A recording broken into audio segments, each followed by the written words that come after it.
भारत गौरव आचार्य श्री पुलक सागर जी गुरुदेव के प्रवचन और धार्मिक कार्यक्रम देखने एवं सुनने के लिए जिन शरणम मीडिया चैनल को अभी सब्सक्राइब करें और बेल आइकॉन पर क्लिक जरूर करें। प्यारी प्यारी भव्य आत्माओं,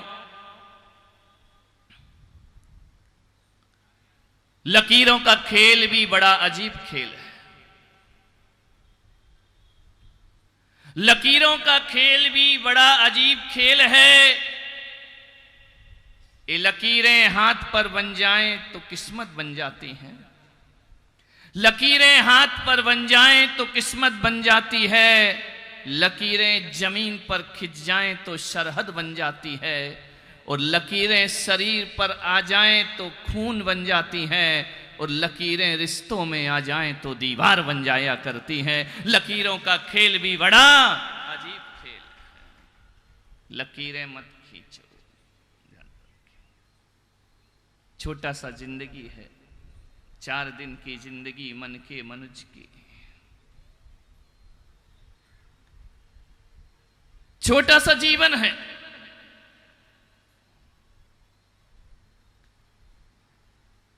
आज रिश्तों में लकीरें खिंच रही हैं, रिश्ते टूट रहे हैं। मैं अहमदाबाद आया, बड़ी बड़ी बिल्डिंग है, बाप रे बाप, 5-5, 4, 10-10, 20-20 माला। इससे भी बड़ा मुंबई में। देखते रहो देखते रहो देखते रहो। ऐसी जगह आदमी रहता है कि ना आसमान उसका है ना जमीन उसकी है, बीच में बैठा हुआ है, जैसे टिफिन में रोटी रखी रहती है। ऐसी आदमी की जिंदगी हो गई है। मकान बड़ा है, आदमी बौना है। ध्यान रखिए, आज रिश्ते टूट रहे हैं, उन्हें संभालने की बहुत जरूरत है। ध्यान रखना।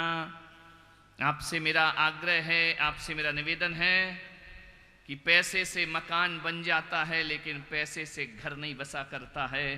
मकान बनाने के लिए पैसों की जरूरत होती है और घर बसाने के लिए प्रेम की जरूरत हुआ करती है। यदि जीवन में प्रेम है तो घर बसेगा। आज शहरों में मकान बहुत हैं लेकिन घर दिखाई नहीं दिया करते हैं। आज मैं देख रहा हूं लोगों को, अरे ईंट पत्थर से जोड़ करके जो बनता है वो मकान होता है, और दिल को दिल से जोड़कर जो बसता है उसे घर कहा जाता है। मैं तुम्हारे इस अहमदाबाद में मकान बनाने नहीं आया हूं। मकान बनाने वाले बहुत से बिल्डर बैठे होंगे, केशु भाई बैठे हुए हैं, इनसे मिल लेना। मकान तो कोई भी बना लेता है, लेकिन मैं पुलक सागर मकान नहीं बनाना चाहता हूं, मैं तुम्हारे घर बसाना चाहता हूं। ध्यान रखिए, आज मकान है लेकिन घर दिखाई नहीं दिया करते हैं। सोचना है, घर किसे कहते हैं? जिस घर के नीचे, जिस मकान के नीचे 10 लोग रहते हैं, 8 लोग रहते हैं, उसे घर कहा जाता है। दादा दादी हो, भाई बहन हो, चाचा चाची हो, बहू हो, बेटे हो, ये सब जहां एक साथ रहते हैं उसे घर कहा जाता है। ध्यान रखिए, आज तुम्हारे घर नहीं रह गए। सामूहिक परिवार बिखर रहे हैं। ईंट पत्थर की नींव रखना पड़ती है किसी मकान को बनाने के लिए, लेकिन प्रेम और त्याग की नींव रखना पड़ती है, सहनशीलता की नींव रखना पड़ती है, तब जाकर किसी का घर बसा करता है। आज हमारे अंदर सहनशीलता नहीं है। ध्यान रखिए, कोई भी पेशेंस तो है ही नहीं, कोई किसी की सुनना नहीं चाहता है। पति कहता है पत्नी की क्यों सुनूं, पत्नी कहती मैं तेरी काहे को सुनूं। ध्यान रखना, सास कहती है बहू की नहीं सुनूंगी, बहू कहती है सास की नहीं सुनूंगी। विचार करिए, बेटा कहता है बाप की नहीं सुनूंगा, बाप कहता है बेटे की नहीं सुनूंगा। जब कोई नहीं सुनता है तो सब मेरे कमरे में मुझे सुना के चले जाते हैं। ध्यान रखिए, अरे भाई जब तुम नहीं सुन रहे तो मैं भी। एक पुलक सागर है जो सबकी सुन लेता है। ध्यान रखना। और एक पुलक सागर ऐसा है जिसकी सब शांति से सुन लिया करते हैं, वरना कोई किसी की सुनने को तैयार नहीं है। बाप शेर तो बेटा सवा शेर। ध्यान रखना, विचार कर, सुनो, सुनना सीखो। भगवान महावीर ने श्रमणों का धर्म कहा है इसे। श्रावक कहा है तुम्हें? श्रावक वह है जो सुनने की कला जानता है, वह श्रावक हुआ करता है। भगवान महावीर ने तुम्हें भाइयों बहनों कह करके नहीं पुकारा है, भगवान महावीर ने तुम्हें इंसान कहकर नहीं पुकारा है। भगवान महावीर ने यदि पुकारा है अपने अनुयायियों को तो श्रावक और श्राविका कह करके बुलाया जाता है। ये श्रावक है और ये श्राविका। जो सुनने की कला जानते हैं वो श्रावक हुआ करते हैं, ध्यान रखिए। आपसे निवेदन है थोड़ा सुन लिया करो, सुनने से कुछ नहीं बिगड़ जाता है। सुनने से ये जरूर हो जाता है कि बिगड़ता हुआ काम भी सुनने से बन जाया करता है, ध्यान रखिए। थोड़ा सा जितना प्यार से मुझे सुनते हो ना, इतना प्यार से जाके देवियों अपनी सास को सुन लिया करो 10 मिनट। कहाँ की सास, ध्यान रखना। अरे परिवार में सुन लो, थोड़ा सा एक दूसरे की सुन लीजिए, जीवन तुम्हारा आनंद। छोटी छोटी बातों पे झगड़ा होता है, कोई दम नहीं है उन बातों पे जिन बातों पे आदमी लड़ जाता है, और ऐसा लड़ता है ऐसा लड़ता है कि जिंदगी भर की बोलचाल उसकी बंद हो जाया करती है, ध्यान रखना। ये कैसी मानवता है? ये धरती है इंसानों की धरती में ये पशुता के दर्शन क्यों हो रहे हैं? इंसानों की धरती में ये नरक के दर्शन क्यों हो रहे हैं? एक बात याद रखना, जिस घर में प्रेम होता है वो घर स्वर्ग होता है, और जिस घर में प्रेम नहीं होता उससे बड़ा नरक दूसरा दुनिया में नहीं होता है। प्रेम रखो जीवन में, इस निवेदन है। दुआओं में उठने वाले हाथ दीवार खड़ी कर रहे हैं। आज जिंदा लाश की तरह जीवन जी रहा है आदमी। वक्त ने हमें उस मोड़ पर ला करके खड़ा कर दिया है जहां पर अपने अपने हिस्सों के लिए हम प्रेम और मोहब्बत को नजरअंदाज किया करते हैं, ध्यान रखिए। अपने अपने हिस्सों ऐसा क्या हो जाता है तुम्हारे जीवन में कि जब छोटे होते हो तो भाई भाई में बहुत प्यार होता है, लेकिन जैसे ही बड़े होने लगते हो, ये तेरा धंधा ये मेरा धंधा, ये तेरा घर ये मेरा घर, ये मेरा परिवार और ये तेरा परिवार। क्या हो जाता है? बड़ा होके मुझे लगता है यार ऐसी समझदारी से तो ना समझ वाला बचपन ही बहुत अच्छा था, ध्यान रखिए। किस काम का? जब बचपन में थे तो सोचते थे जल्दी बड़े हो जाएं, जल्दी बड़े हो जाएं। आज बड़े होकर के हमने ऐसा वातावरण निर्मित कर दिया है, ऐसा लगता है इस बड़कपन से तो बचपना बहुत अच्छा। लड़ते थे भाई भाई, बचपन में भी झगड़ते थे, लड़ाइयाँ होती थी। ऐसा कौन सा घर है जिसमें झगड़े नहीं होते हो? हर घर में छोटे छोटे, मेरे कमरे में आते दो भाई लड़ने लगते हैं, मार पीट कॉलर पकड़ लेते हैं, एक दूसरे से झगड़ा करते हैं। थोड़ी देर बाद देखो तो इसके गले में छोटे का हाथ और बड़े के गले में छोटे का हाथ, गले में हाथ डालकर घूमने लगते, भूल जाते हैं कि घंटे भर पहले लड़ाई भी हुई थी। बचपन में लड़ते हैं झगड़ते हैं फिर एक हो जाते हैं, ध्यान रखिए। लेकिन बड़े में ऐसा क्या हो जाता है कि एक बार छोटी बातों पे आदमी लड़ता है और जिंदगी भर को अनभोला होकर के जिया करता है, ध्यान रखिए। ये समझदारी के किस्से हैं। मुझे तो ऐसा लगता है कि इस दुनिया को, इस परिवार को ना समझों से खतरा नहीं, परिवार को समझदारों से खतरा ज्यादा हो गया है। जो समझदार है वही मझधार में है, ध्यान रखिए। घर को स्वर्ग बनाओ मेरे भाई। माँ बाप के रहते रहते दो भाई अलग अलग हो जाते हैं। इससे बड़ी पीड़ा माँ बाप को कोई दूसरी नहीं हुआ करती है। माँ बाप पालते हैं, पलते हैं, बड़ा करते हैं, पढ़ाते हैं, लिखाते हैं, लेकिन उनके सामने जब दो भाई आपस में लड़ते हैं, वो भी मिट्टी के ठीकरों के लिए, तो मिट्टी के ठीकरों का बंटवारा नहीं होता, बंटवारा तो उनके दिल का और अरमानों का बंटवारा हो जाया करता है। आपसे निवेदन कर रहा हूं कि मकान की वजह से कोई अलग अलग हो जाए कोई बात नहीं। शहर हो, छोटे छोटे फ्लैट हैं, अलग रहना पड़ता है, परिवार बढ़ता है, अलग अलग कमरे बनना पड़ते हैं, कोई बात नहीं। मैं आपसे अहमदाबाद वालों को एक सूत्र देना चाहता हूं कि मकान की वजह से अलग अलग हो जाओ तो कोई बात नहीं, लेकिन मन की वजह से अलग अलग नहीं होना चाहिए। मकान की दूरियां चलेंगी लेकिन मन की दूरियां नहीं हो। मन तो एक ही होना चाहिए, हम मन से पास पास होना चाहिए। मैं यहां पर अभी वो आए नारियल श्रीफल चढ़ाने, ईडर वाले, ईडर चलो, अरे मैंने कहा ईडर रहो, अभी इधर तो सुधर जाए फिर इधर जाएंगे, ध्यान रखना। मान्य विचार करना है, घर बदल रहे। मेरे देश की संस्कृति लाल किला नहीं हुआ करता है।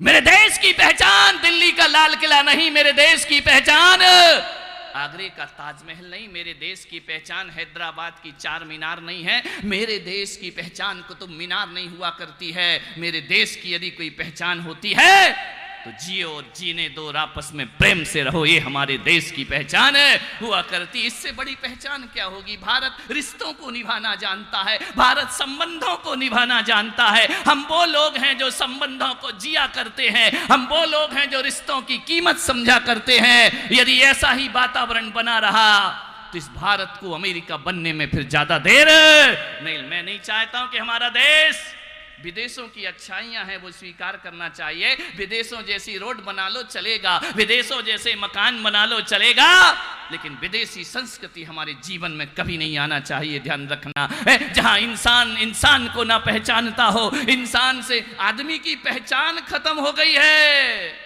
एक जगह में गया, मैंने कहा कि क्यों भाई फलाने सेठ को जानते हो? मुंबई में बोले ये कौन सेठ है, यहां तो सारी सेठ है। तो मैंने कहा फलाने सेठ को जानते? बोले नहीं जानते। बाजू वाला बोला कि महाराज इस नाम के तो बहुत सेठ होंगे। मेरे बाजू में एक खड़ा था, उसने कहा वो जिसके घर में 2 कुत्ते हैं, हाँ हाँ उनको जानते हैं। वाह रे, आदमी की पहचान कुत्तों से हो गई है। ध्यान रखना, आदमी की खुद की पहचान बची नहीं है। पहले लोग घर में आते थे तो लिखा रहता था अतिथि देवो भव, अतिथि देवता के समान होता है। पहले हमारे घरों में लोग आते थे, स्वागतम लिखा रहता था। पहले आते थे, अब लिखा रहता है वेलकम। और अब जाकर के देखो तो लिखा रहता है सावधान यहाँ कुत्ते रहते हैं। अरे मैंने कहा कमाल है, रास्ते में मैंने देखा सावधान यहाँ कुत्ते रहते, एक जगह लिखा कुत्तों से सावधान। मैंने कहा ये आदमी का घर है या कुत्तों का घर है, समझ ही नहीं आता है। ध्यान रखिए, कैसी जिंदगी आदमी की बन गई है। कुत्तों से तुम्हारी पहचान हो गई, जानवर तुम्हारी पहचान बन गए। नहीं मेरे भाई, आपसे एक ही निवेदन करता हूं कि अभिमान के कारण घर नहीं बिखरना चाहिए, अभिमान के कारण परिवार नहीं बिखरना चाहिए। परिवार ऐसा होना चाहिए जिस पर सबको अभिमान होना चाहिए। ध्यान रखना, ऐसा परिवार बनाओ कि हमारे परिवार पे सबको अभिमान होता हो। मेरे देश की धरती सोना उगले, रात में गाते हैं ना, चोरे आते हैं भैया व्रती में, बहुत सारी भीड़ चली आती है।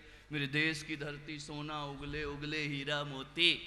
एक आदमी चला गया, उसने देखा धरती में कुछ नहीं है, मिट्टी है, कंकड़ है, पत्थर है। बोले यहाँ कहाँ सोना और हीरे मोती निकला करते हैं? मैंने कहा मेरे देश के हीरे मोती ये कंकड़ पत्थर नहीं होते हैं। मेरे देश के हीरे मोती यदि कोई होते हैं तो राम इस देश के हीरा मोती हुआ करते हैं, महावीर इस देश के हीरा मोती हुआ करते हैं, ऋषभ देव इस देश के हीरा मोती होते हैं। और जिन घरों में आपस में प्रेम होता है उससे बड़ा जवाहरात और उससे बड़े नगीने दुनिया में कोई दूसरे नहीं हुआ। प्रेम रखिए जीवन में। कैसे कैसे लोग इस धरती पर हो गए।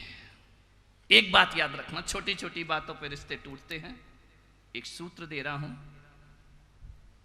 बातें होंगी घर में, तू मैं हो जाती है, कहा सुनी हो जाती है, मानव का स्वभाव है। कभी हम जोर से बोल देते हैं, कभी वो जोर से बोल देता है, और उस बात को आदमी जिंदगी भर याद रखता है, रिश्ते टूट जाया करते हैं। मैं पुलक सागर आपसे कहता हूं, रिश्ता जरूरी है तो बात भूल जाओ। ध्यान रखना, रिश्ता जरूरी है तो बात भूल जाओ, और बात जरूरी है तो रिश्ते भूल जाओ। ध्यान रखिए, बातों को भुलाना पड़ेगा, ज्यादा मन में गांठ बांध करके मत रखिए, उनको भूल जाइए। छोटी छोटी बातों से घर नहीं टूटना चाहिए। क्या लोग रहे इस धरती पर, कैसे लोग रहे इस धरती पर, कैसे कैसे महापुरुषों ने इस भारत की वसुंधरा पर अपने इतिहास रचे हैं, कैसे कैसे उन्होंने अपने आदर्शों को स्थापित किया इस धरती पर। ध्यान रखिए,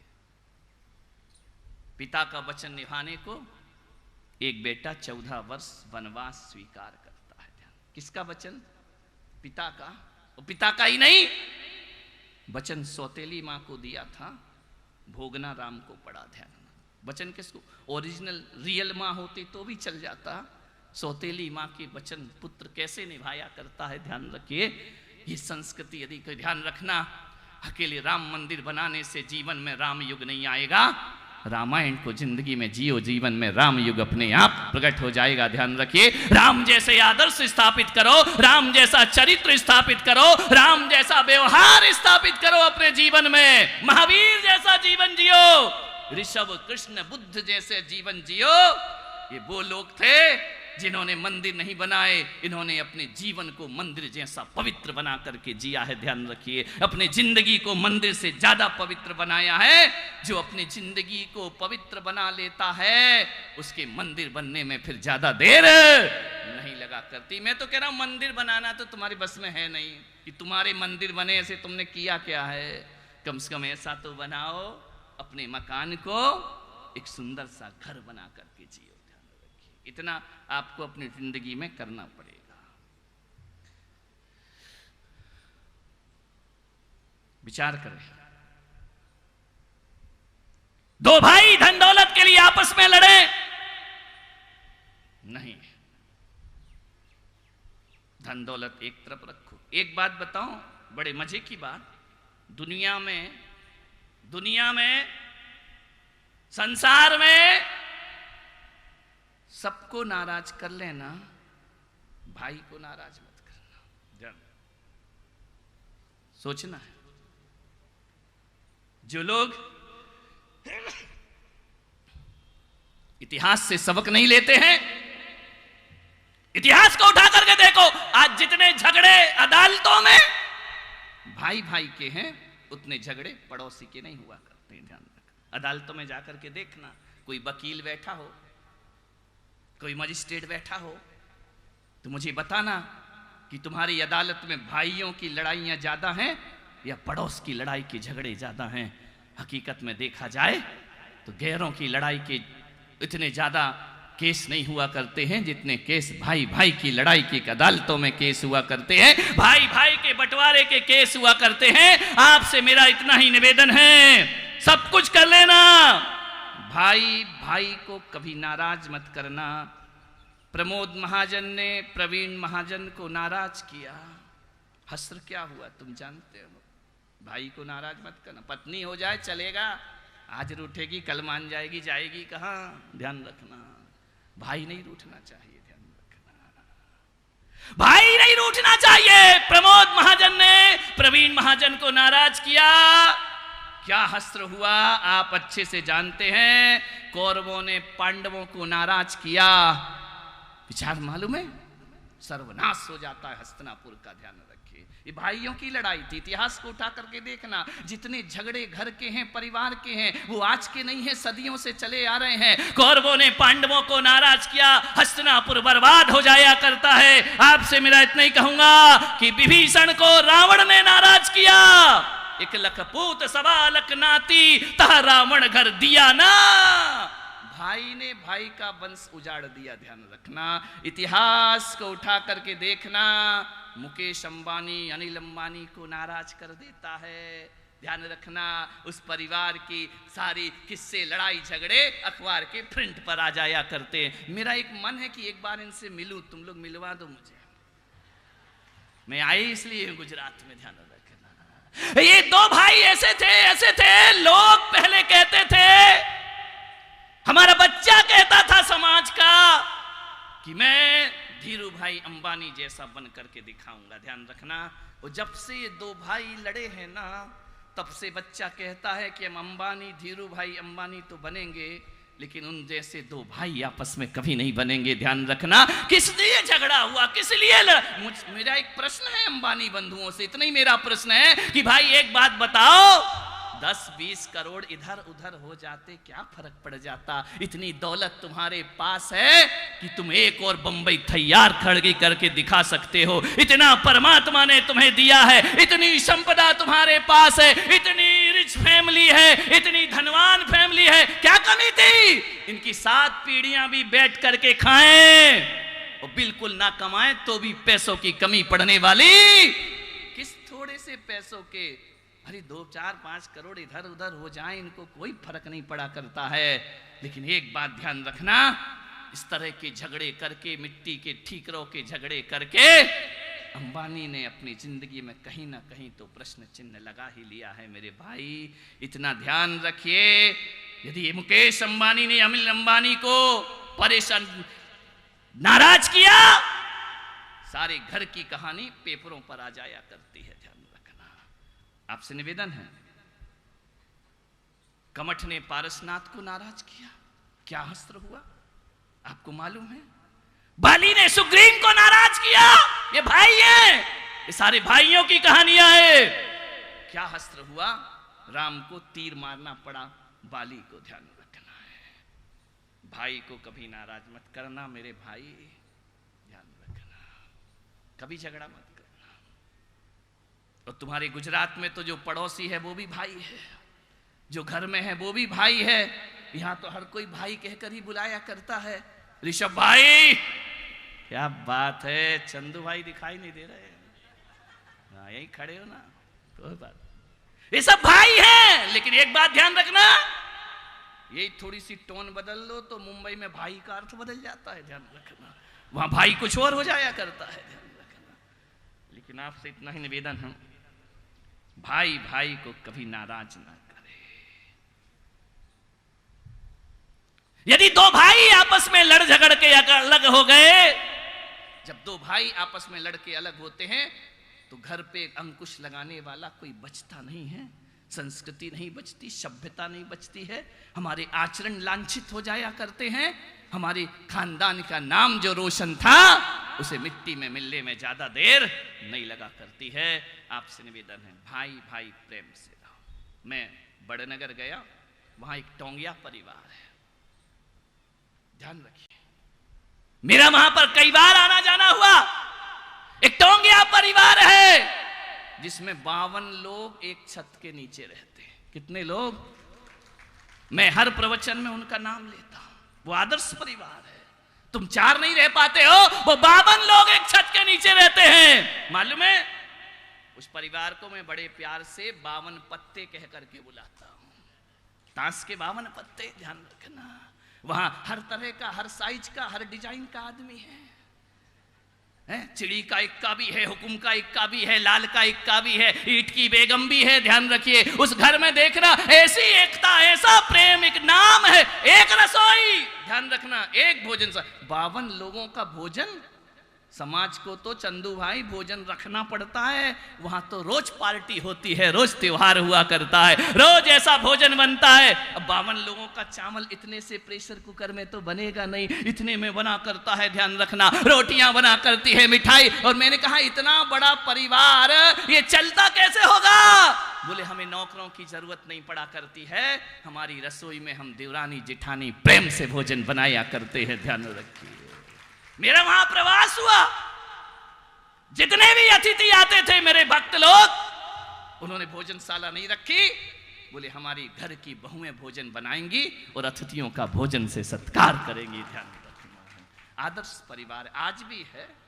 कुछ चले गए, शादी आदि कर ली, वहां एक जाते हैं 2 पैदा हो जाते हैं। वहां कभी होते ही नहीं। मेरे से बोले महाराज आशीर्वाद दो, मैंने कहा अक्षय भंडार। बोले अक्षय भंडार, मैंने कहा ये 2 जाएं 4 आए, ध्यान रखना। ऐसा आदर्श परिवार है। मैंने उनसे पूछा कितने बड़े घर को कैसे मैनेज करते होगे, कैसे इतने सारे लोग एक घर में एक चूल्हे में जीते हैं? उन्होंने कहा महाराज हम इतना बड़ा परिवार है कि हमारे पास लड़ने तक का समय नहीं है, ध्यान रखना।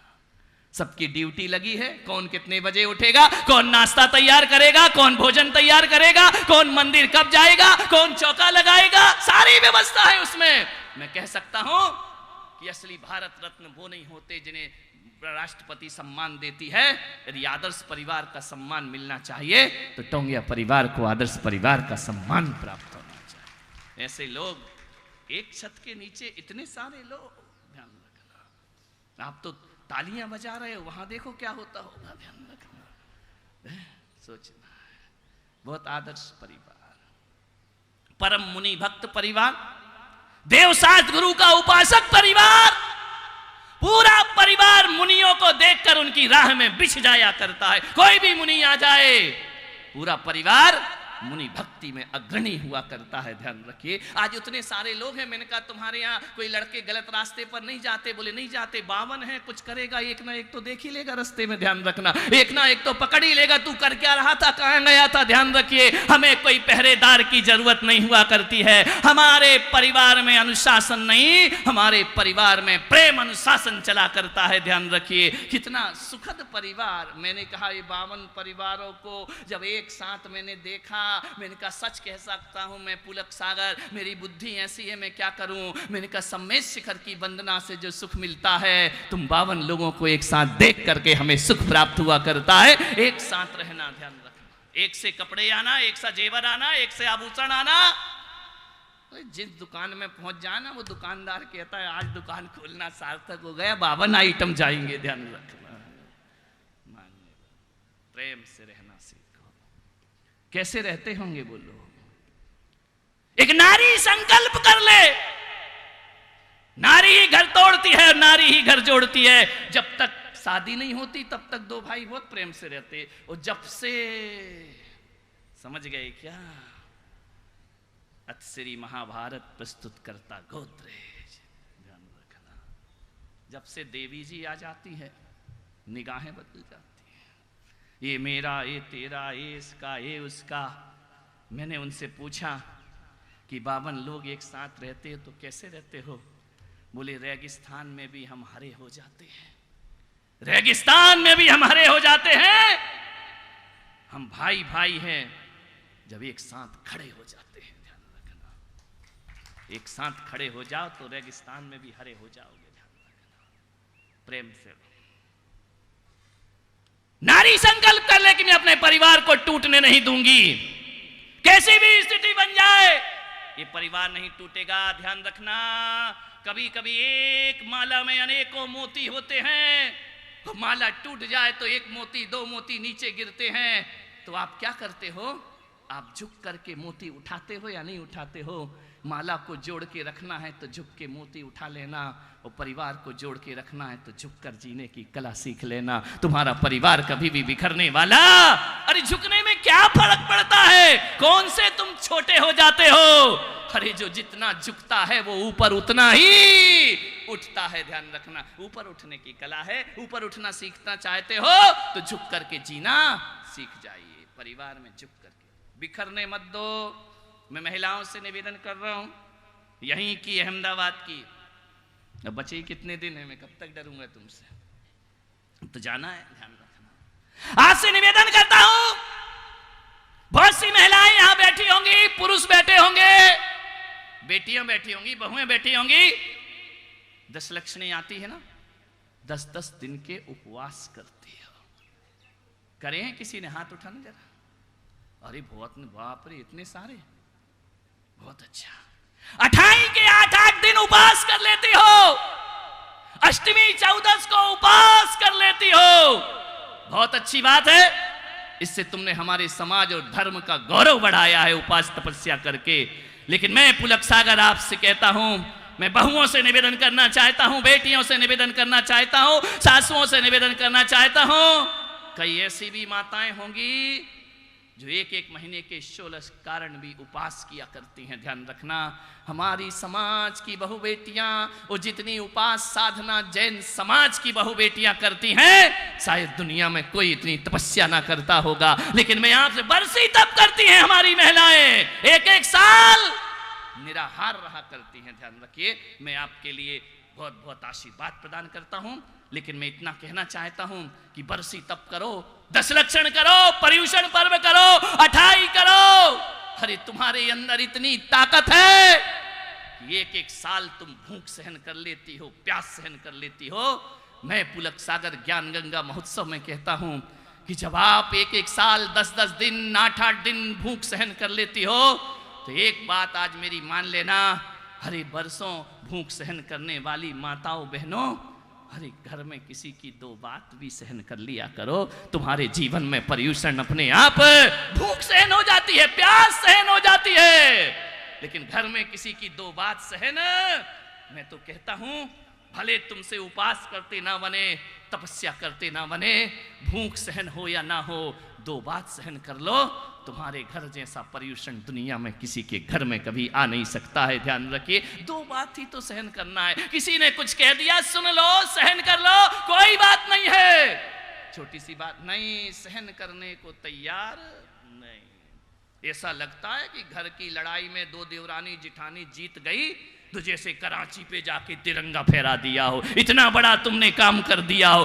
इतना बड़ा तुमने देश की सीमाओं को बढ़ा दिया हो। आपसे निवेदन है, पति पत्नी के झगड़े में कोई भी जीते कोई दमदार बात नहीं हुआ करती है। देवरानी जिठानी में कोई भी जीत जाए, कोई द्रौपदी मुर्मू तुम्हें भारत रत्न का अवार्ड देने वाली नहीं है। जीत भी गए तो क्या फर्क पड़ता, और हार भी गए तो इन छोटी जीतों से, छोटी हारों से जीवन महान नहीं हुआ करता है मेरे भाई।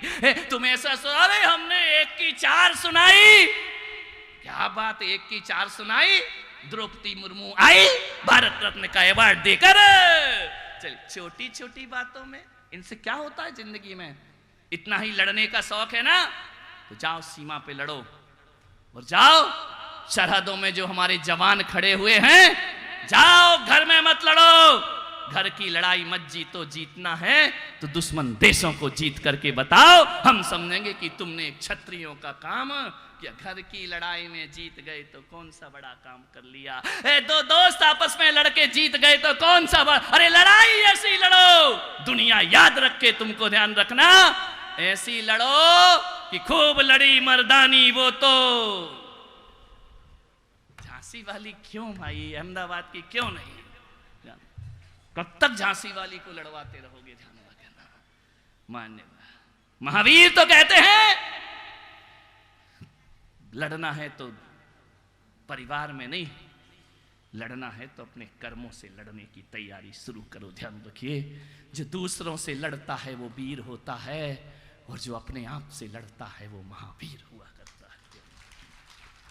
लड़ने की आदत है तो आओ लड़ो, हम तुमको देते हैं लड़ने का हथियार, कर्मों से लड़ो और महावीर बनकर के दुनिया से विदा हो जाओ। मत लड़ो, मत झगड़ा करो, छोटी सी जिंदगी है। रावण की मृत्यु का समय आया, अंतिम समय था, रावण सो रहा था, नैन मुंद रहे थे, मौत की काली घटाएं छा रही थी, रावण एक एक सांस गिन रहा है। अरे वही रावण जिसके चलने से धरती कांप जाया करती थी, यमदूत जिसके चरणों में बैठे रहते थे, नवग्रह जिसके यहां हाथ जोड़े खड़े रहते थे, आज वो रावण सोने की लंका में मिट्टी के ढेर पर पड़ा हुआ है। रावण की आंखों में अश्रु की धारा है। श्री राम ने कहा कि भैया लक्ष्मण, रावण का अंतिम समय है, वो जाओ रावण से कुछ राजनीति के सूत्र सीख कर आओ। लक्ष्मण ने कहा भैया वो दुश्मन है, दुश्मन मुझे क्या ज्ञान प्रदान करेगा।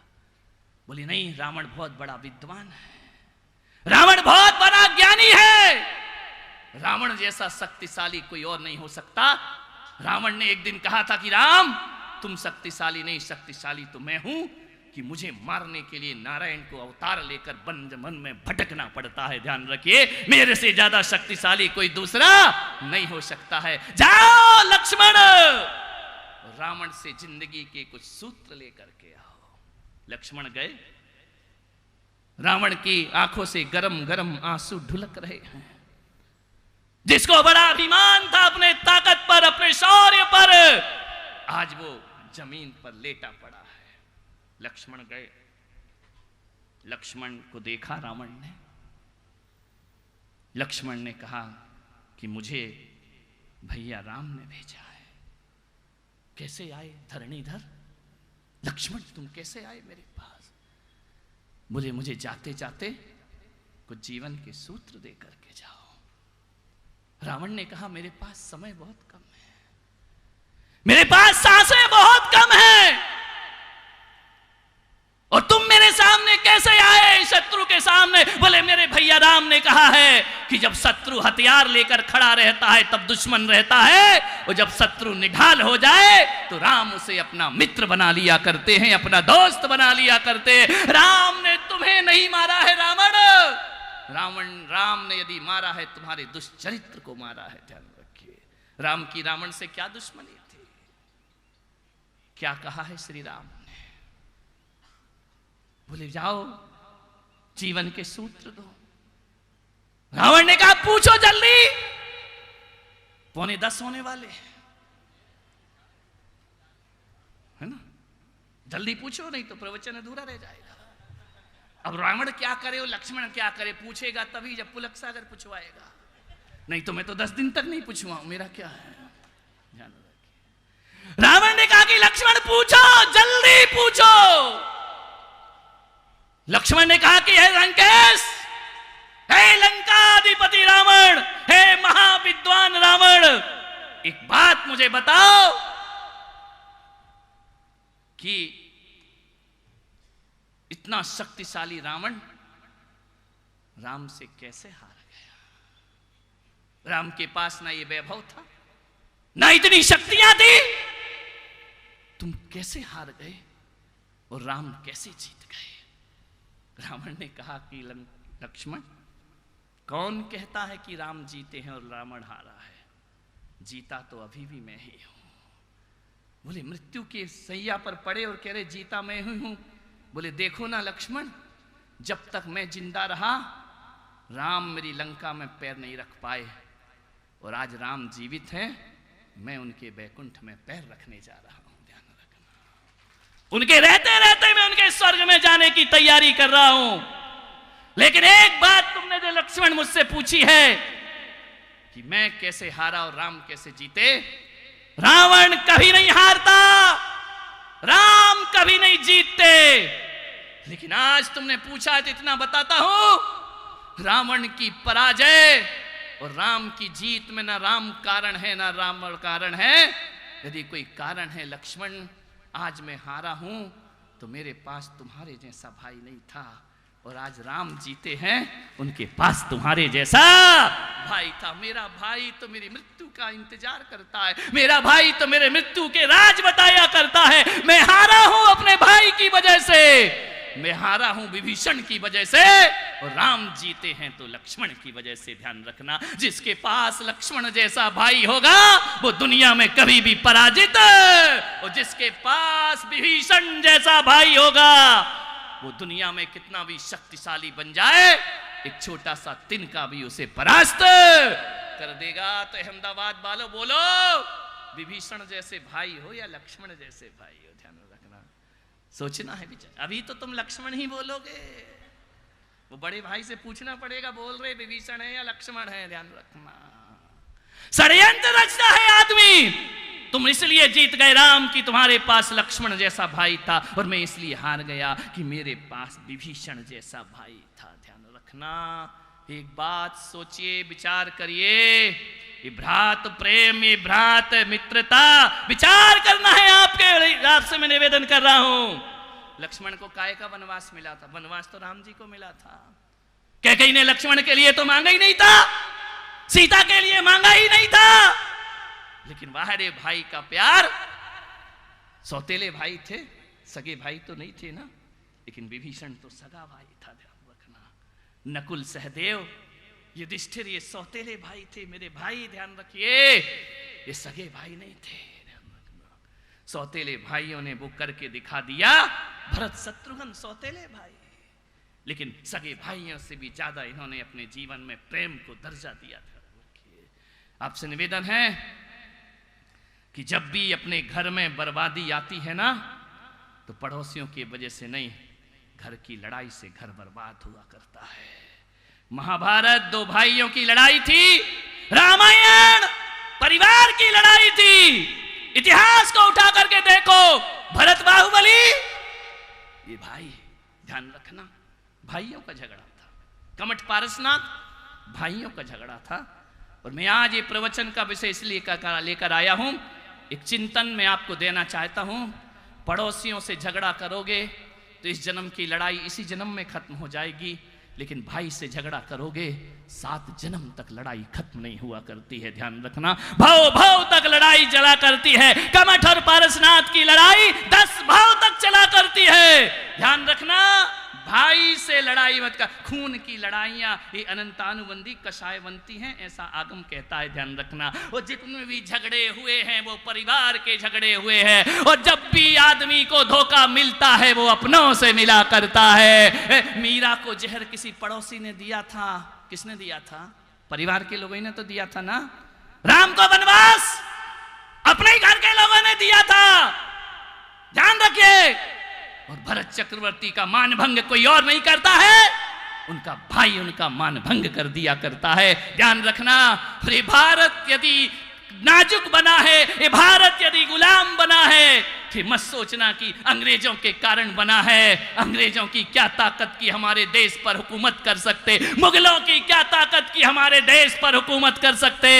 भारत यदि बरसों गुलाम रहा है तो दुश्मनों की वजह से नहीं, अपने गद्दारों की वजह से भारत गुलाम रहा है, ध्यान रखना। रानी लक्ष्मीबाई को कोई अंग्रेज नहीं मार पाते, लेकिन अपने लोग जब गद्दारी करते हैं, वो जब घोड़ा बदल देते हैं, तो खतरा तो अपनों से होता है। महात्मा गांधी को किसी अंग्रेज ने नहीं मारा, कोई मारता है तो अपने देश का हिंदुस्तानी उन्हें माना करता है। इंदिरा गांधी को अपने ही सुरक्षा कर्मी मार दिया करते हैं। मैं आपसे निवेदन करता हूं, खतरा दूसरों से नहीं, खतरा अपनों से हुआ करता है। और आपसे बेहिचक कहता हूं कि जितना सम्मान जैन मुनियों का हिंदू समाज करती है, शायद जैन समाज उतना सम्मान नहीं कर पाती है, ध्यान रखना।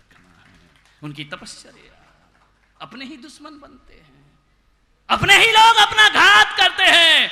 तो मैं आपसे निवेदन कर रहा हूं, दूसरों से मत डरो, डरो तो अपनों से डरने का प्रयास करिए। दिल के छाले झुलसते हैं सीने के दाग से, वो घर को आग लगती है घर के चिराग से, ध्यान रखना। पड़ोसी हमारा घर जलाने नहीं आते, अपने ही लोग अपना घर जलाते हैं। विचार करना है, आपको सोचना है, अपनों से सावधान रहो। सारी दुनिया तुम्हें क्षमा कर दे, और भाई ने क्षमा नहीं किया ना, तो तुम कितने भी क्षमा वाणी और मिच्छामी दुक्कड़म कहते रहना, कोई फर्क पड़ने वाला नहीं है मेरे भाई। सारी अब आती ना पर्यूषण के बाद, क्षमा वाणी, उत्तम क्षमा, मिच्छामी दुक्कड़म। वो भी देखता है आदमी दोस्त कौन है और दुश्मन कौन है, ध्यान रखना। दोस्तों के तो गले ही लगना, दुश्मनों के तो गले ही नहीं लगता है। ऐसा जा रहा मिच्छामी दुक्कड़म, दुश्मन है काय का मिच्छामी दुक्कड़म बाजी वाले को कह रहा है। आजकल तो वो एक चीज और, पहले तो कार्ड चलते थे, अब तो वो चल गया है मोबाइल SMS, ध्यान रखना। क्या लिखा है उसने भी नहीं पढ़ा, किसने भेजा उसने भी नहीं पढ़ा, गाली भी लिख दो तो कहेगा मिच्छामी दुक्कड़म लिखा है, ध्यान रखिए। आदमी के पास टाइम, सब औपचारिकताएं बन गई हैं। क्षमा, सारा दुनिया भी क्षमा कर देती तो बाहुबली को केवल ज्ञान नहीं होता, लेकिन जब सगा भाई क्षमा करता है ना, तब केवल ज्ञान बाहुबली को प्रकट हो जाया करता है, ध्यान रखिए। खतरा तो अपनों से है, अपनों से सावधान रहो। इसलिए मैंने कहा कि सबसे झगड़ा करना, लेकिन अपने भाई से कभी झगड़ा मत करना। भाई भाई आपस में कभी ना लड़े, भाई भाई की भुजा हुआ करती है, ध्यान रखना। भाई भाई की ताकत हुआ करती है। आपसे एक ही आग्रह करूंगा, एक तरफ कुआं है और एक तरफ खाई है, पत्नी आ जाती है। एक तरफ कुआं है और एक तरफ खाई है, मैं फिर भी आंखें बंद करके चलता हूं, क्योंकि मेरे साथ मेरा भाई है, ध्यान रखना। एक भाई होना चाहिए। आज तो भाई बचे ही नहीं है। हम दो, बोलो बोलो, हम दो हमारे, कहां दो, एक ही बचा है। तरसेगा, चित्रों में देखेगा ताऊ जी कौन होते हैं, चाचा कौन होता है, मामा कौन होता है, भाई कौन होता है, भाभी कौन होती है, देवरानी कौन होती है। सब रिश्ते खत्म होने वाले। तुम ऐसे दिखाना पड़ेंगे जैसे किताबों में डायनासोर को दिखाया जाता है, वैसे तुम कहोगे कि यहाँ कोई ताऊ भी होता था, यहाँ कोई चाचा भी होता था। कैसी मानसिकता है तुम्हारी? एक औलाद, सारा देश की जिम्मेदारी तुमने ले रखी है क्या मेरे भाई, ध्यान रखिए। मान्यवर, अब देखते हैं कल क्या होता है। समझ गए क्या? रात अभी बाकी है, बात अभी, यही रात अंतिम, यही रात भारी। ध्यान रखना, विचार करना है।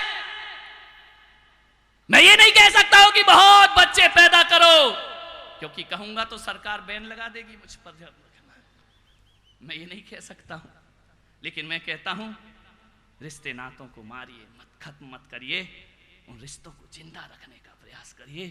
एक गमले में पौधा लगा के पानी सींचते हो, बच्चों की तरह पालते हो, अपने घर में भी एक दो औलाद हमारे घर में जरूर होना चाहिए। हमारे घरों में रिश्ते जिंदा होना चाहिए। कोई काम नहीं, अपने ही काम आएंगे। झगड़ा जब भी होगा, लड़ाई होगी, कितने भी लड़ने झगड़ने, सासुओं से निवेदन है, कितना भी बहू से लड़ लो झगड़ लो, अम्मा ओ, जब पलंग पे लग जाओगी ना, भले ताने मार के दे, अपनी बहू पानी देगी, पड़ोसिन की बहू पानी देने वाली नहीं है। अपनी ही बेटी आएगी, अपनी ही बहू आएगी, अपने ही लोग काम आएंगे। आज लड़ लो झगड़ लो, वक्त फिर वहीं लेकर के आता है। मान्यवर, आपसे निवेदन है, कैसे परिवार रहे होंगे। राम को वनवास मिला, लक्ष्मण तड़प गए, मेरा भाई वनवास में जाएगा, मेरे भाई को वनवास, राम को वनवास। लक्ष्मण को इस बात का दुख नहीं था कि भरत को सिंहासन क्यों मिल रहा है, लक्ष्मण को दुख था कि राम को वनवास किस किए की सजा राम को प्राप्त हो रही है। पूरी अयोध्या देखो, जिंदगी क्या होती है। सुबह राज तिलक होना है और सूरज की पहली किरण आती है, सब कैंसिल हो जाता है, 14 वर्ष का वनवास दे दिया जाता है। जिंदगी का कोई भरोसा नहीं। एरे माटी के पुतले ना इतरा के चल, तेरे जीवन का कोई भरोसा नहीं। और बूंद पानी के पड़ते ही गल जाएगा, कच्चे बर्तन का कोई भरोसा। जिंदगी का क्या भरोसा है। वनवास हो गया, दौड़े दौड़े लक्ष्मण पहुंचे माता सुमित्रा के पास। मां, आंखों भरी हैं, सुमित्रा की आंखें छलछला रही हैं, कौशल्या अधीर हो रही है, राम को वनवास मिलेगा। मालूम है हमारे देश की रामायण क्या कहती है, वाल्मीकि रामायण कहती है कि दौड़े दौड़े गए लक्ष्मण सुमित्रा मां के पास, चरण छुए। मां, लक्ष्मण को देख करके मां की आंखें भर आई। उन्होंने कहा, कैसा कोहराम मचा है अयोध्या में, कैसे काले काले घटाएं, संकट के बादल छा रहे अयोध्या में। लक्ष्मण, तुम्हें मालूम है राम को 14 वर्ष का वनवास हुआ है। लक्ष्मण ने कहा, मां कैसे हुआ। बोले, पिता ने वरदान दिए थे, माता कैकेयी ने वरदान मांग लिए, तो मां एक वरदान तू भी मुझे दे दे। सुमित्रा ने कहा कि बेटा वरदान मत मांग, अब तो वरदान हमारे लिए अभिशाप लगने लगे हैं, अब इस रघुकुल में वरदान की परंपरा बंद होना चाहिए। लक्ष्मण ने कहा, नहीं मां, एक वरदान तो तुझे मुझे देना ही पड़ेगा। मांग पुत्र, तू कह रहा है तो मैं तुझे वरदान देती हूं, जो मांगेगा वो मिलेगा। तो लक्ष्मण ने कहा कि मां तू सचमुच मुझे वरदान देगी। बोले, हाँ दूंगी। बोले, वचन दे। बोले, रघुकुल रीत सदा चले आई, प्राण जाए पर मैं तुझे वचन देती हूं कि जाओ लक्ष्मण, जो तुम मांगोगे वह मैं तुम्हें प्रदान करूंगी। मालूम है लक्ष्मण ने कहा कि मां, पिता के वरदान के कारण, पिता के वचनों की रक्षा के लिए भैया राम वनवास जाते हैं, तो मुझे भी एक वरदान दे दे। बोले, क्या। बोले, इतना वरदान दे मां कि 14 वर्ष मैं भाई की सेवा करने के लिए वनवास स्वीकार कर सकूं। ये हमारे देश का चरित्र है, ये हमारे देश की परंपरा है, आदर्श है। मां आशीर्वाद दे कि मैं भी 14 वर्ष सेवा करूं। मालूम है उस समय सुमित्रा ने क्या कहा। पैरों में पड़े हुए लक्ष्मण को उठाया, सीने से लगाया, उबाय बेटा लक्ष्मण, आज तूने मेरे दूध की लाज रख ली है, जा 14 वर्ष वनवास में अपने भैया राम के साथ रहना। और एक बात याद रखना लक्ष्मण, जब तक तेरा भाई सो ना जाए तब तक तू रात में नींद नहीं लेना, ध्यान रखना। उनके चरण दबाना, और मां सीता को अपनी भाभी नहीं सीता में सुमित्रा माता के दर्शन रोज सुबह शाम करना ध्यान रखें।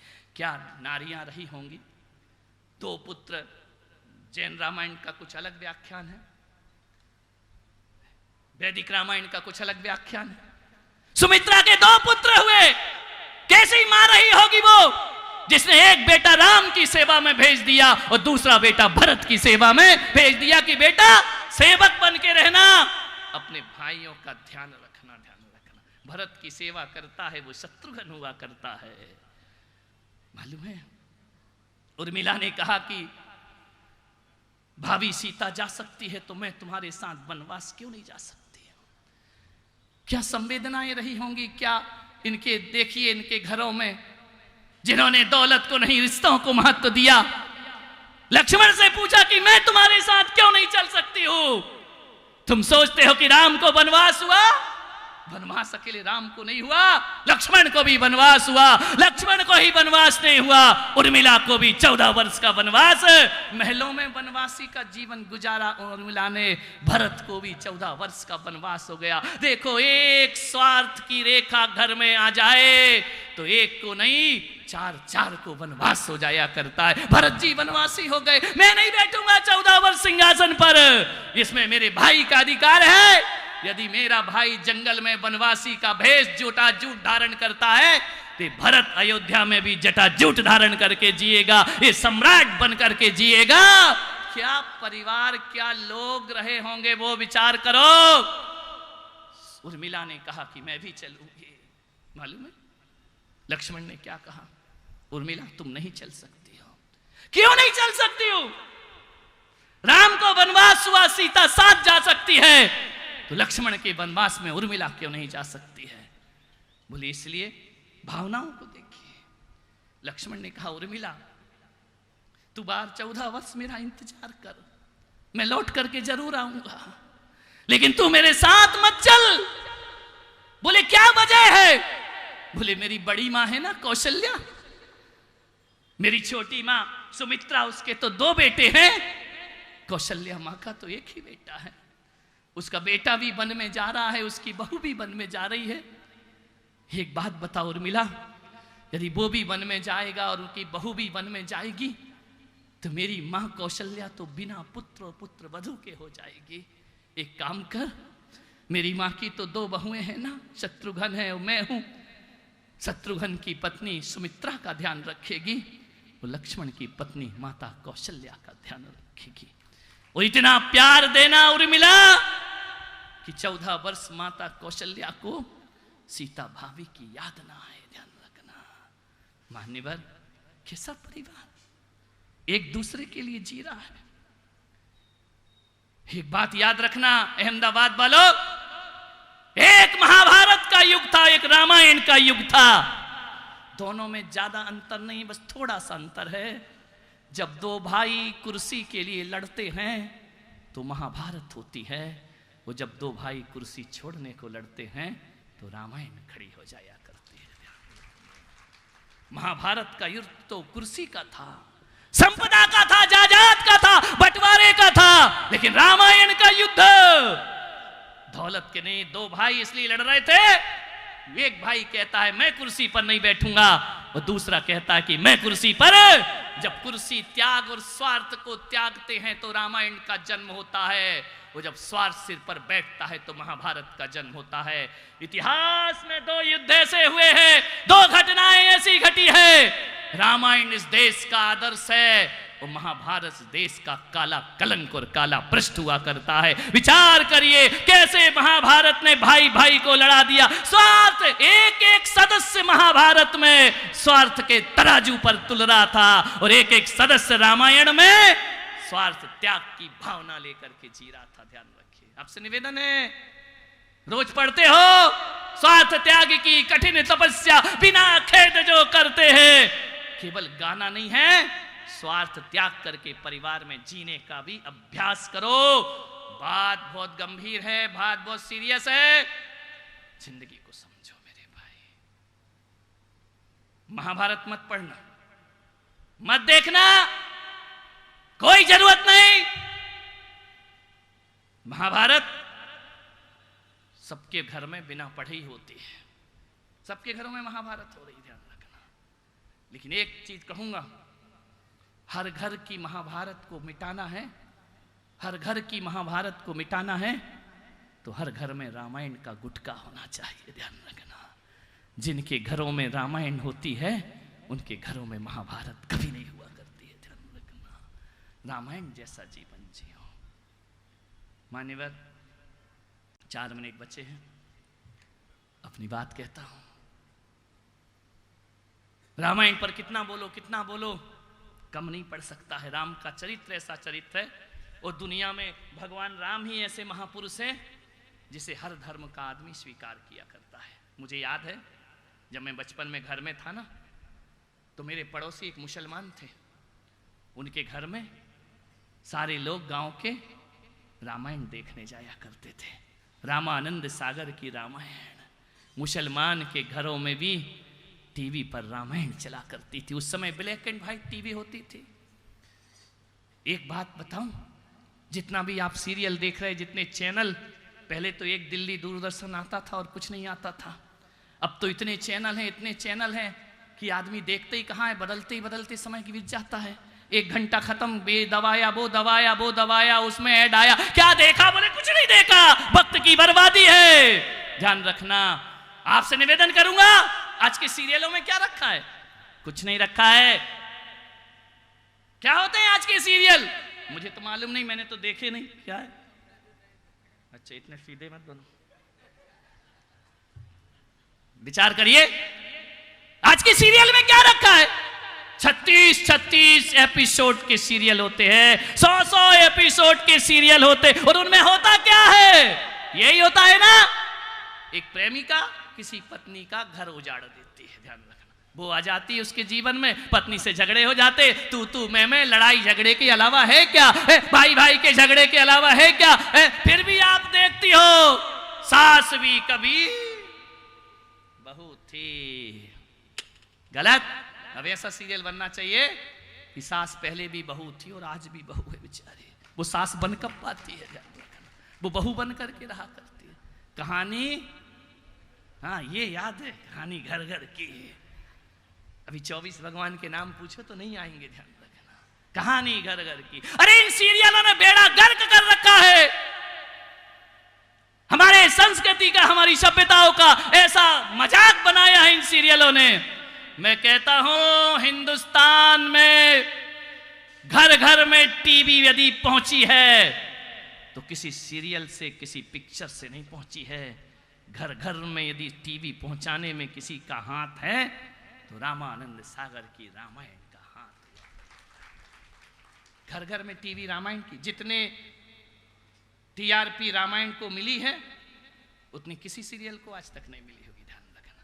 और जबकि सबको मालूम है कि रामायण में होता क्या है, सबको मालूम है। रामलीला देखते हो, एक बात बताओ, एक चुटकुला कितनी बार सुनते हो? पहली बार सुनोगे बड़ी जोर से हंसी आएगी, दूसरी बार सुनोगे और कम हंसी आएगी, तीसरी बार सुनोगे और कम आएगी, चौथी बार सुनोगे कोई बंद कर यार।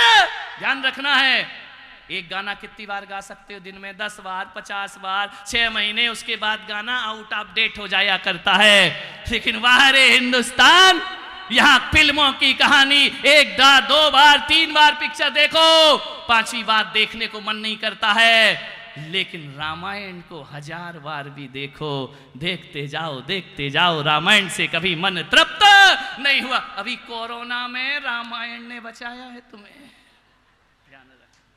फिर से रामायण आ गई थी, क्या करें, फिर रामानंद सागर की रामायण शुरू हो गई। मैं कहता हूं कि महाभारत नहीं, हमारे देश में रामायण की स्थापना होना चाहिए। एक अंतिम बात कह के समाप्त करता हूं। एक देवरानी जेठानी में बहुत प्यार था। अब तुम कहोगे कहां महाराज, तुम पुराने जमाने की रामायण की कहानी सुना रहे हो कि दशरथ ने कहा जाओ वनवास तो राम जी चले गए। आज तो दशरथ की हिम्मत नहीं है कहने की कि वनवास जाओ, बेटा तुमको ओल्ड हाउस में डाल किया जाएगा, ध्यान रखना। वो कह भी मत देना रे, निपट जाओगे, ध्यान रखना। बिल्कुल कोशिश मत करना रामायण की, बहुत बुरे निपटोगे, ध्यान रखना, कहीं के नहीं रहोगे। लेकिन एक देवरानी जेठानी जो मेरी भक्त है, यूपी में रहते हैं। उन्होंने मेरे प्रवचन सुने, ज्ञान गंगा सुना। उन्होंने मुझे साक्षात नहीं देखा, लेकिन टीवी पर सुना, टीवी पर देखा। और देखने के बाद वो एक दिन मेरे घर में मेरे दरवाजे पर आए। आज हमको इतना हर्ष हो रहा है आपके दर्शन करके। मैंने कहा ऐसा मैंने क्या कर दिया है? बोले मेरे टूटते हुए घर को यदि किसी ने बचाया है तो पुलक सागर की ज्ञान गंगा ने बसाया है। मैंने कहा मैंने ऐसा क्या किया? मैं तो तुमको जानता भी नहीं हूं। बोले नहीं, मैं टीवी पर देखती हूँ, यूट्यूब में देखती हूँ, आपके प्रवचन सुनने बैठती हूँ। हम 2 देवरानी जेठानी अपने घर में हैं। ध्यान रखना, इतना प्यार है हम में, इतना प्यार है, इतना प्यार है। मालूम है, जेठानी बड़े घर की थी, देवरानी गरीब घर की थी।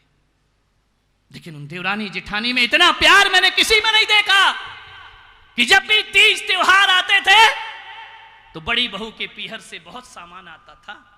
वो कमजोर घर की थी, कमजोर आता था।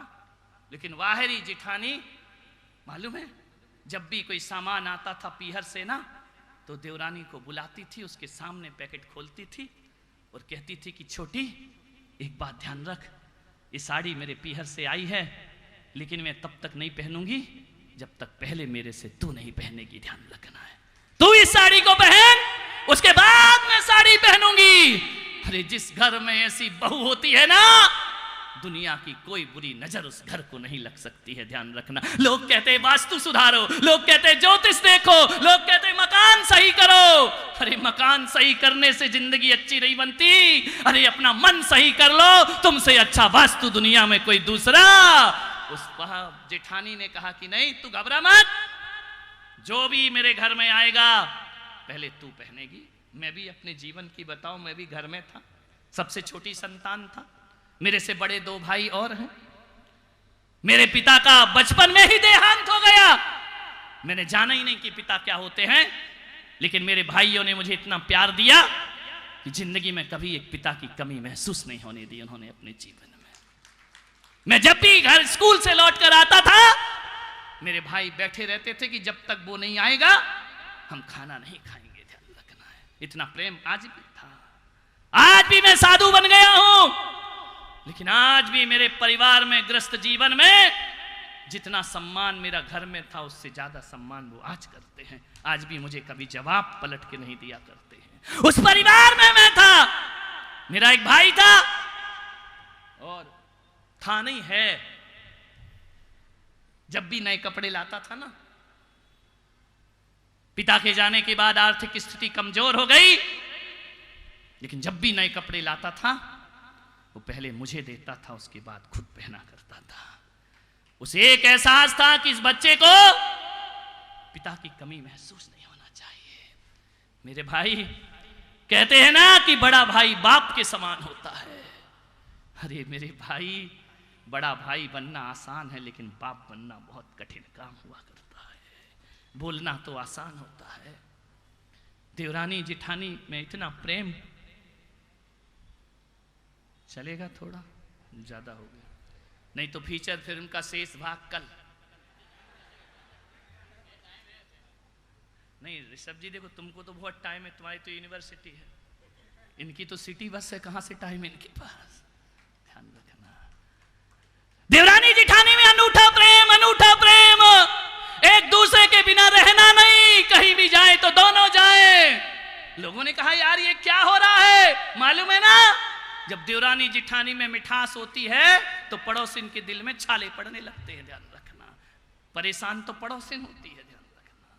लेकिन उन्होंने इतनी समझदारी रखी कि लाख लोग आए उनको तोड़ने वाले, उनने कहा हम जीवन में कभी टूटेंगे नहीं। एक दिन देवरानी उदास बैठी थी झरोखे पर। 1 दिन हो गए, 2 दिन हो गए, 3 दिन हो गए। जेठानी ने पूछा कि बहू, तो कुछ दिन से अनमनी सी दिखती है, पहले जैसी हंसी नहीं है, पहले जैसी बातें नहीं करती है, तू आजकल मेरे कमरे में कम आती है, क्या हुआ है तुझे? बोली कुछ नहीं भाभी, कोई टेंशन नहीं है मुझे। बोले नहीं, तेरा चेहरा पढ़ रही हूं, कुछ तो परेशानी है तुझे। क्या है बोल, मुझे बता, अपनी बहन को बता। कैसे बताए, इतने एहसान है उस बहन के उसके ऊपर। लेकिन उसने कहा देख तू झूठ मत बोल, यदि तू नहीं बताएगी तो मैं आज खाना नहीं खाऊंगी। उसने कहा भाभी कैसे बताऊं मैं तुम्हें, 6 महीने हो गए, तुम्हारे जो देवर जी है ना वो शेयर मार्केट में सब कुछ लुटा बैठे हैं। ध्यान रखना, सुन जाओ रे शेयर मार्केट वालों, सब कुछ बर्बाद हो गए, सड़क पे आ गए। तो बहू ने कहा जेठानी ने तो क्या हुआ? बोले भाभी ये नेवाला मुझे कर्ज जैसा लगता है, भैया कमाते हैं और हम बैठ करके खाते हैं, हमसे सहन नहीं होता है, सब कुछ लुट गया है उनका। जेठानी ने कहा फिर तूने बताया क्यों नहीं? बोले वैसे ही आपके बहुत एहसान है हमारे ऊपर। उसने कहा बहन कभी बहन पर एहसान नहीं किया करती है, बोल तुझे क्या दिक्कत है? बोले सब कुछ बर्बाद, मेरे आभूषण चले गए, सब कुछ चला गया, अब मैं कहीं की नहीं रही हूं। क्या करना चाहती है? कुछ तो करो उनको, कुछ तो कमाए, वो भी ऐसे रह रहे हैं, ऐसे घूम रहे हैं कि अपने भाई से नजरें नहीं मिला पाते हैं। उसने कहा कोई बात नहीं। गई जेठानी अपने कमरे में, जेठ जी को कहा कि सुनते हो छोटा बहुत परेशान है। उसने कहा पागल है क्या तू, वो क्या परेशान होगा? बोले नहीं, समझो जानो हमारे घर में किसी को नजर लग गई है, किसी की, बहुत परेशान है भाई, क्या करूं तुम्हें? पहले भी मैंने उसे बहुत पैसा दिया है, कई बार दुकान कराई, ठप करके बैठ गया, कई बार पैसा दिया, सहायता दी, कुछ नहीं कर पाता है, वो हर चीज को बर्बाद करता है। जेठानी ने कहा ऊंची आवाज में बात मत करो, एक बात बताओ, यदि तुम्हारा बेटा दुकान में घाटा देता तो क्या तुम अपने बेटे के लिए ऐसे शब्द लेकर आते? एक बार घाटा होता तो क्या करते आप? तो बोले फिर पैसा देता। बोले फिर घाटा देता तो क्या करते? बोले फिर पैसा देता। बोले क्यों? मैं उसका बाप हूं। ध्यान रखना, अपनी औलाद 10 बार भी घाटा देना तो आपको चुभता नहीं है, और एक भाई ने थोड़ा घाटा दे दिया तो कहते उसे पैसे क्यों दो? जेठानी ने कहा एक काम करो, 10 लाख रुपए जो आपकी अलमारी में है छोटे को दे दो। उसने कहा तू पागल हो गई, 10 लाख रुपए दे दूं? तुझे मालूम है ना लड़के का एडमिशन कराना है, बेटे का, उसके लिए मैंने जोड़ के रखे हैं, ऐसा पैसा बर्बाद करूंगा तो क्या होगा? मैं नहीं दे सकता हूं पैसा। जेठानी ने कहा सुनो दे दो, 10 लाख में कुछ नहीं बिगड़ता है। बोले मेरे बेटे का एडमिशन कैसे होगा? बोले मुन्ना अगले साल पढ़ लेगा, कोई दिक्कत की बात नहीं है, मुन्ना 1 साल बाद पढ़ेगा तो जिंदगी बर्बाद नहीं होगी, लेकिन तुम्हारा भाई यदि 1 साल भूखा रहा तो जिंदगी और घर परिवार बर्बाद हो जाएंगे, जाओ उसको दे दो, मैं तुमसे निवेदन करती हूं। मालूम है उसने कहा देख तू जिद मत कर, मैं उसे नहीं दे सकता हूं, भाई नहीं दे रहा है, भाभी दे रही है, ध्यान रखना। भाभी ने कहा एक बात पूछूं, आपकी जिंदगी में भाई पहले आया या बेटा पहले आया? उसने कहा कि मेरी जिंदगी में पहले भाई आया। तो बोले रखे हुए पैसों पर पहले भाई का अधिकार है, बहन बेटे का अधिकार बाद में हुआ करता है। बेटा तुम्हारी जिंदगी में बाद में आया, कैसी बहू रही होगी, जाओ भाई को बचाओ, वो पहले तुम्हारे जीवन में आया है, हम तुम्हारे जीवन में बाद में आए हैं। ध्यान रखना, उस आदमी को लगा कि सचमुच लोग कहते हैं कि घरों में बहुएं नहीं गृह लक्ष्मी आती है, और गृह लक्ष्मी वही होती है जो घर को बिखरने से बचा लिया करती है। ध्यान रखना। तो उसने कहा ये पैसा जाकर के उसको देना। जैसे ही गई, देवरानी के हाथ में पैसा रखे, देवरानी ने कहा कि मां भाभी मैंने सुना था कि देवियां मंदिरों में रहा करती हैं, आज पता चला कि देवी मेरे घर में भी रहा करती है, ऐसी देवी रहती है, भगवान के समान तुम्हारा रूप है, मैं तुम्हारे एहसानों को कभी भूलूंगी नहीं। उसने कहा बेटा एहसान की बात मत कर, अपना काम कर और अपनी स्थिति को अच्छा बना। मैं आपसे निवेदन करता हूं, मंदिरों में 10-10 लाख की 1-1 करोड़ की ध्वजा लेकर के चढ़ाते हो, विचार करिए। मंदिरों में लाखों लाखों रुपए की मूर्तियां स्थापित करते हो, अपना नाम लिखाते हो, लिखाओ, मैं पुलक सागर विरोध नहीं करूंगा, वो भी करना चाहिए। धर्मशालाएं बनाओ, बहुत दान करो, बहुत प्याऊ खोलो, जो तुम्हें करना है परोपकार का काम करो, खूब सम्मान लूटो। लेकिन मैं पुलक सागर कहता हूं कि मंदिरों में करोड़ रुपए दान देने वाले, यदि तेरा भाई 10,000 की नौकरी ढूंढते फिर रहा है ना, तो तेरा करोड़ों का दान समाज स्वीकार करेगी, भगवान स्वीकार करने वाले नहीं है, ध्यान रखना। मैं तो इतना आग्रह करता हूं कि मंदिरों में दान बाद में देना, पहले भाई का हाथ बटाने का प्रयास करना। क्या करोगे इन सम्मानों का, क्या करोगे इन साल का प्रशस्ति पत्रों का? भाई ही दर दर के ठोकरे खाए, कोई देवरानी 2 वक्त की रोटी की व्यवस्था ना कर पाए, वो जिठानी बहुत दान करे दुनिया में, समाज में, वो दान नहीं हुआ करता है। भाई मैं आपसे निवेदन करता हूं, सबसे पहले अपने घरों को बसाने का प्रयास करिए, ध्यान रखना।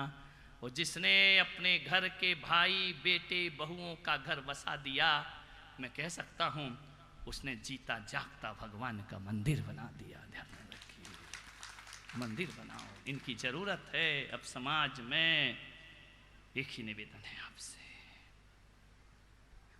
बात बहुत है, समय कम है, कल कोई और विषय लेकर आऊंगा, लेकिन आप सब इतने अच्छे से मुझे सुन रहे हैं, तो मुझे लग रहा है इस पूरी पब्लिक में यदि एक घर ही सुधर जाए तो पुलक सागर का पसीना बहाना सार्थक हो जाए। एक घर सुधर जाए, मुझे घर बनाना है, मुझे मंदिर नहीं बन गया जिन शरणम चंदू भाई, अब कोई जिन शरणम नहीं बनाना, अब तो तुम्हारे घर बसाना मेरा काम हुआ करता है। ध्यान रखिए, घरों को संभालो। आज भारत में प्यार खत्म हो रहा है, उसका सम्मान करना सीखो। आप सबने सुना, अनुग्रहित हूं। जय मां। कल सुबह 8:30 बजे पुनः आपको उपस्थित होना है, और जो भी आप प्रवचन सुन रहे हैं ये YouTube में भी है, आप सबके पास मोबाइल है या नहीं है? इतने सीधे क्यों बनते हैं यार? मैं नहीं मांग रहा हूं, बताओ है या नहीं? निकालो जरा, दिखाओ मुझे मोबाइल, तुम्हारे पास मोबाइल, स्मार्टफोन। स्मार्ट लोग हैं तो स्मार्टफोन भी होगा, ध्यान रखना। यूट्यूब अभी करो, सर्च करो, और यूट्यूब पर जिन शरणम मीडिया लिखो। कौन सा? जिन शरणम मीडिया, उसको सब्सक्राइब करो। और रोज मैं यहां से चला जाऊं, लेकिन तुम्हारे घर जरूर आऊंगा, ध्यान रखिए। आपसे निवेदन है, और महाराज कहेंगे मोबाइल छोड़ो, पुलक सागर कहता है मोबाइल रखो, डंके की चोट पर रखो, लेकिन फालतू चीजें मत देखो। ज्ञान गंगा में डुबकी लगाओ, जीवन को सार्थक करो। सभी लोग अपने अपने मोबाइल पे करेंगे। 8 लाख लोग सुनते हैं इस प्रवचनों को, अहमदाबाद वंचित नहीं रहना चाहिए। आप सबने सुना है, कल पुनः यहाँ पर आपको 8:30 बजे उपस्थित होना है। बोले आचार्य श्री पुलक सागर जी महाराज के जयकारा गुरुदेव का, जयकारा गुरुदेव का। कल का नियम पालन किया था, क्या दिया था? जिनका नियम टूटा हो वो मंदिर में 51 रुपए डालेगा, प्रायश्चित है ना। और आज का नियम दे दूं, पालन करोगे? आज का नियम यही है कि जिनके अपने परिवारों में बोलचाल ना हो, आज पुलक सागर के कहने से गले लग जाना उसके जाकर के। तो मेरा यहाँ ना हो बोलचाल, तो बोलचाल है तो जाके और गले लग जाना कि ये दोस्ती हम नहीं तोड़ेंगे दम मगर तेरा साथ ना